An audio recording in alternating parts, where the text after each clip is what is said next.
Hey all, here are OS Reviews. You're watching our hands-on review of the Otium PowerPods. These are true wireless earbuds that have a LED display that can give you a more precise reading of exactly how much percent of the battery's life is left, both on the case as well as on the earbuds through separate indicators. The charging case itself has a 3,500 milliamp hour capacity, which means it can power the earbuds for about 95 hours when on the road, which is a pretty high metric. Now on the downside, the earbuds themselves can only last for about 2.5 hours on a single charge. But again, you have over 38 charges included with the battery case. So the endurance on a single charge is not the longest. I've seen other earbuds which can get upwards of 10 hours on a single charge, but the battery case capacity is super large and can also be used as a power bank because it has a USB port.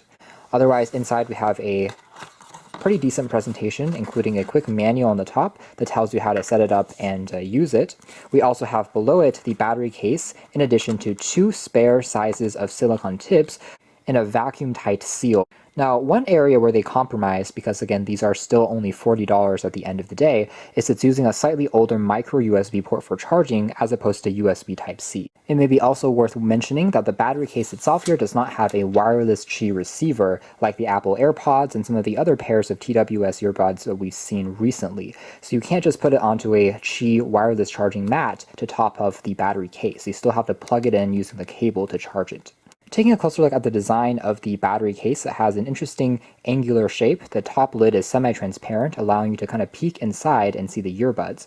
On the side here, we have access to the full USB port to be used as a power bank, and we have a click key on the bottom here that allows you to open up the latch and reveal the earbuds inside. So it relies on a physical button, but feels very secure and actually very easy to use. Now, if we take a closer look at the earbuds themselves, they have a pretty typical size and form factor. They're made predominantly out of a polycarbonate plastic.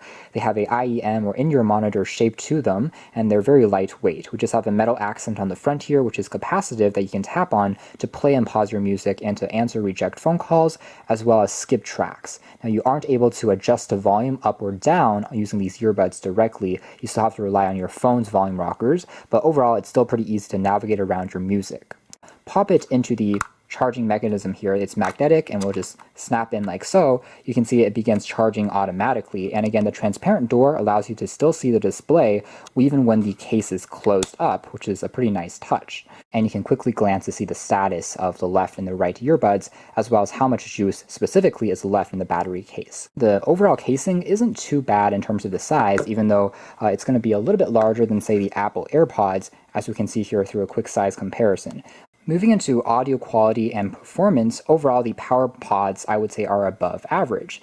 Again, seal is really important for earbuds in general, so once you get the right size tip, you do get a fairly impressive bass experience. They deliver a good punch if you're playing back pop music, and again, most consumer type of music. Overall, mids and highs are also quite clean. Now, at the end of the day, I still wouldn't label these as audiophile grade or high-res audio certified earphones, because you can still hear a little bit of distortion if you listen super closely. That is a tiny amount of digital noise that can occasionally creep in if you have the volume all the way down, or if you're repeatedly playing and pausing the track, you can hear it a little bit. But overall, it definitely doesn't get in the way of the music, and again, as far as the casual music listening is concerned, doesn't pose a problem at all. Audio latency is also very minimal, so you can play and pause the track, and for the most part, it's synced very well with the left and right sides, and also with your phone or tablet. So you can watch a movie on YouTube, watch shorter clips, and it's again going to deliver a fairly smooth playback experience.